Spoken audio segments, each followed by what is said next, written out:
ఆడవాళ్ళలో ఎటువంటి life style ఉండడం వలన వాళ్ళకి ఈ ఫర్టిలిటీ అనేది ఎఫెక్ట్ అవుతది? సో డెఫినెట్‌లీ ఈ మధ్య కాలంలో ఏంటంటే ఆడవాళ్ళని మన మామూలుగా మ్యారేజ్ కూడా లేట్ అవ్వడము. అంటే ఏజ్ 30 ఇయర్స్ దాటిన తర్వాత లేదంటే ఈవెన్ ప్రెగ్నెన్సీ ప్లానింగ్ అనేది లేట్ అవ్వడము. వీటన్నిటి వలన కూడా కొంతవరకు ఈ ఫర్టిలిటీ ప్రాబ్లమ్స్ అనేవి చూస్తున్నాం. బికాజ్ ఏమవుతుందంటే ఆడవాళ్ళలో ఏజ్ పెరిగే కొద్దీ so that starts from 30.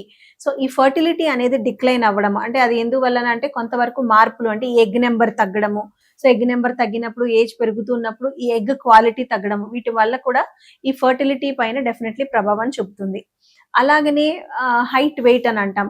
So wait అంటే మనం ఈ హైట్, వెయిట్‌ని మనం బీఎంఐ కింద కాలిక్యులేట్ చేస్తాం. సో ఈ బీఎంఐ నార్మల్ బీఎంఐ కన్నా ఎక్కువ ఉన్నప్పుడు అంటే మోర్ థాన్ 25 అట్లా ఉన్నప్పుడు ఓవర్ వెయిట్ గాని లేదా ఒబేసిటీ అంటాం మోర్ థాన్ 30 ఉన్నప్పుడు.